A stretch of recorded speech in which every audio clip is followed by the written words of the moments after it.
당의 입법 시도에 대해서 당 차원에서 강력하게 규탄합니다. 지방선거를 앞두고 이런 민주당의 입법 폭주를 보면서 민주당이 지금까지 우리 당을 무시하고 했던 입법 중에서 그게 결과적으로 국민의 삶에 도움이 되거나 아니면 본인들에게 정치적인 이득이 되었던 적이 없습니다. 그럼에도 불구하고 학습 효과도 없이 이렇게 무리한 입법을 추진하는 것은 그만큼 민주당에게 다급한 사정이 있는 것이 아니냐 이렇게 보고 있습니다.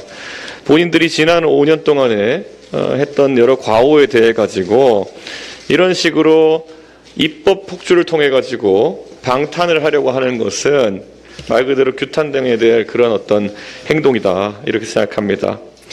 과거에 선거법 개정으로 그 패스트트랙으로 밀어붙이다가 본인들이 나중에 스스로 위성정당을 만드는 촌극을 벌였던 이 일을 생각해 본다면은, 그리고 부동산 임대차 3법 같은 경우에도 우리 당의 의견을 무시하고 본인들끼리 밀어붙이다가 부동산 시장을 다 망가뜨렸고, 또 그리고 강행에서 설치했던 공수처는 무능의 상징이 되어가고 있습니다. 이런 상황 속에서 검수완박이라는 정말 그 구호밖에 없는 그런 입법을 강행하려고 한다면은 저는 그 결과는 제가 어디서 지민완박이라고 얘기한 바가 있습니다. 지방선거에 민주당 완전 박살난다라는 이야기인데 민심의 분노를 피해가기 어려울 것입니다. 결국 문재인 정권에서 임명된 김호수 검찰총장도 범죄자가 만세를 부르고 피해자가 호소할 곳이 없는 정의와 상식에 반하는 법안이라고 언급했습니다. 그리고 변호사단체, 학계, 시민단체, 언론, 정의당까지도 이 사안에 대해서는 부정적인 입장을 표명하고 있습니다.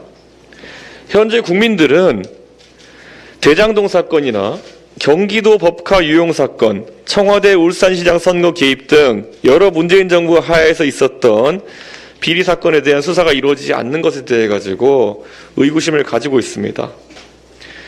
민주당 자체가 검수완박과 직접적 이해관계가 있는 그런 상황이 아닌가 생각됩니다. 민주당은 이해충돌로 의심받지 않기 위해서는 이런 법안에 대한 무리한 입법 추진을 당장 거둬야 됩니다.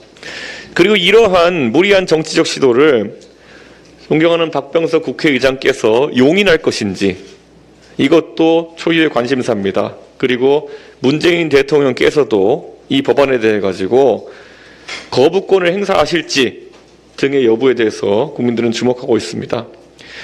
민주당이 힘자랑을 일삼는 것에 국회의장과 대통령께서 동조하셔서 그런 오점을 남기신다면은 안타까운 일이 될 것입니다. 새로 출범하는 윤석열 정부에 협조는 하지 못할 망정 정쟁을 야기하는 이런 민주당의 행태는 비판받아 마땅하다 이렇게 생각합니다. 민주당은 각성해 주시길 부탁드리겠습니다.